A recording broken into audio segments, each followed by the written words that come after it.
This video is for all of my followers for my stream and anyone that happened to join in and watch me play through Xenogears. A lot of you guys were interested in my final assessment, my final thoughts on the game. So I broke it down into 8 categories. Alright, this is where I sit, by the way, when I'm in deep thought in front of my fireplace. It's my chill spot. So first category is character development. So what does this mean? How attached I felt to the characters. So I gave that a 10 out of 10. I thought this game was excellent when it came to character development. It felt like every character mattered, right? Like every character had their own little side story. They built each character up really well. There wasn't any characters that just got like pushed off to the side. Even at the end of the game, you could use every character, you know, in the final fight. Like almost had to use like multiple characters to get through clearing all the orbs, finishing the final boss fight. So character development was excellent. Everyone mattered. 10 out of 10. The story, man, this is easy. One of the greatest stories I played in a JRPG. I played a lot of them. Incredible depth. It went to places that most developers are afraid to go. All right. One of the reasons why I don't think it'll get remade is I don't think anybody has the balls to remake it.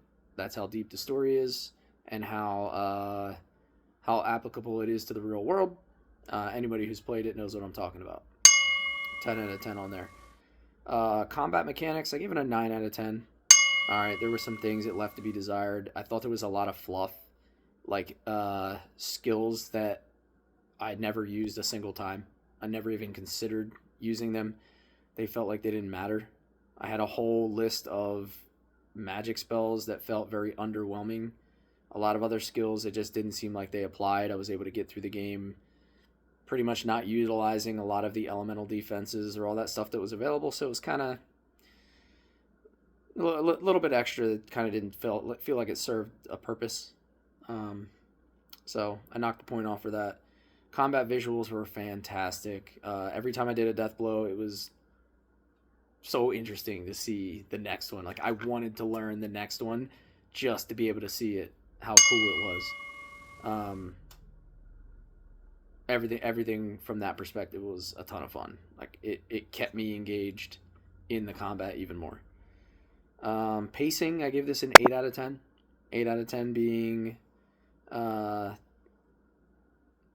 lots of huge story dumps that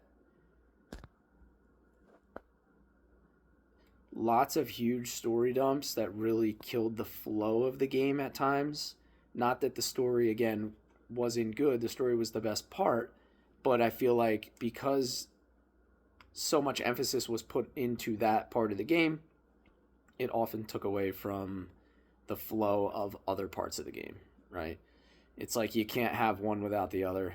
So the story kind of ate into some of the natural flow and pacing of the game. So I give that an 8 out of 10. From the technical side, like execution, like using menus and using items, I give it a 7 out of 10. Very disorganized, right? I thought it was very disorganized. It was hard to manage your items. There were lots of broken tooltips to where like you didn't even know what something did. The descriptions were very poorly done. I'm sure a lot of those issues had to do with translations. But there were sometimes it felt like half my items you didn't even know what they did. But I am judging that based on the fact that this was released in 1998, so you don't expect it to be perfect. That was a normal for a lot of games back then, especially games that were ported from the east to the west. So 7 out of 10 is probably the lowest category out of all of them. The soundtrack, 10 out of 10. Unbelievable. Music was engaging. Every song felt like it fit the area to perfection. It gave you it made the upbeat areas feel more upbeat. It made the story feel more impactful. they executed the soundtrack perfectly. It's up there with an all-time soundtrack for me. So, and then the last category, I gave it an 8.5 out of 10 is replayability. Again, I think because it's so story heavy, I mean, people have discussed Disc 2 a lot. Because it's so story heavy, it takes away from the ability to replay it, because you're not going to have that same feeling you did the first time for the story. And because it leaned on the story so much, again, like with pacing, it took a little bit away from some of the other parts of the game.